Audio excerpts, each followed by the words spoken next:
Hello, hi, good morning, namaste, welcome back my new video. Jai Sarai, I hope हजुर सबैजना सन्चै हुनुहुन्छ होला। म पनि सन्चै छु। अनि के छ हजुर खबर?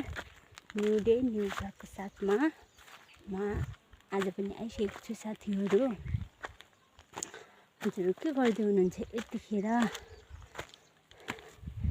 कहाँबाट मेरो भिडियो हेर्दै हुनुहुन्छ? सबैजनाले अन्तिमसम्म हेरेर साथ दिनु होला।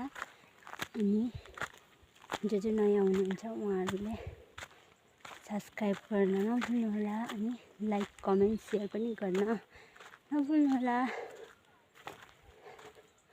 म चाहिँ बारी आएको थिएँ अनि बारीमा यसो झ्यास डढाएर फर्किँदैछु साथीहरू। त्यो कोलाको पत्ताहरू त्यस्तोहरू काटेर फालो भने किरा लाग्दैन अरे, छिटो फल्छ अरे नि, त्यही सफा गर्न आएको थियौँ। म चाहिँ अनि घर जाँदैछु। अब म चाहिँ घर गएर खाना पकाउनु पर्ने हुन्छ साथीहरू। त्यही भएर म चाहिँ फर्किँदैछु केही पनि नबोकिकन।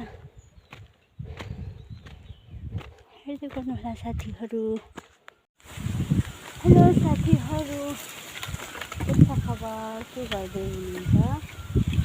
म चाहिँ आज कोठालाई नगएर दाउरा लिन छु, बारी लाउँदैछु। म त्यतिखेर भिडियो एकचोटिमा लगेर सक्छु होला, फेरि अर्कोचोटि पनि आउँछु। पाराई होली हो आज, कतिको रमाइलो गर्दै हुनुहुन्छ साथीहरू? आफ्नो चाहिँ यस्तै छ साथीहरू। होली हो कि के पता नै हो। यस्तो भने रमाउनै परेको छ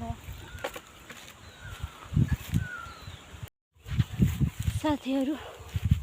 म चाहिँ यहाँ एकछिन बिसाएको लास्टै गर्नुहुन्छ गाडी। दुईचोटि मौसा नै होइन कि एकैचोटि मैले लिएको। कस्तो गर्मी भएको हो,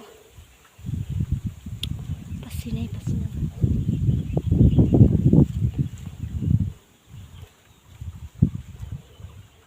त्यही खराब चाहिँ यहाँ पानी छ, तर यतिखेर त तातो न तातो होला।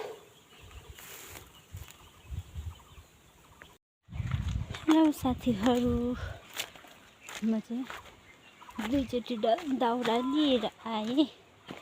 अब खाजा बनाएर खानु पर्यो भनेर बारीतिर छिर्दैछु धनियाँ लिनुको लागि।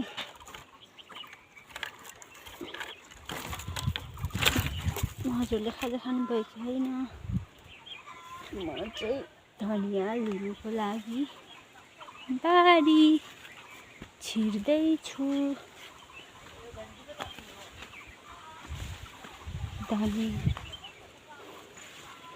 यो टमाटरको बोट टुलालको मैले रोपेको फल्दै रहेछ। अस्ति रोपेको त भर्खर सानो सानो छ।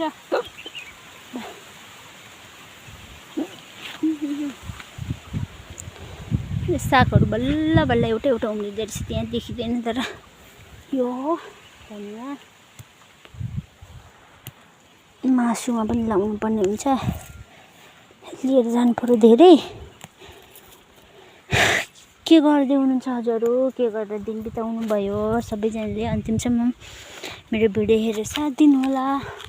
अनि लाइक कमेन्ट सेयर सब्सक्राइब गर्न पनि नभुल्नु होला। जो नयाँ हुनुहुन्छ उहाँहरूले प्लिज गर्न नभुल्नु होला। म पनि हजुरहरूलाई फलो भन्न आएछ नि, ब्याक दिनेछु।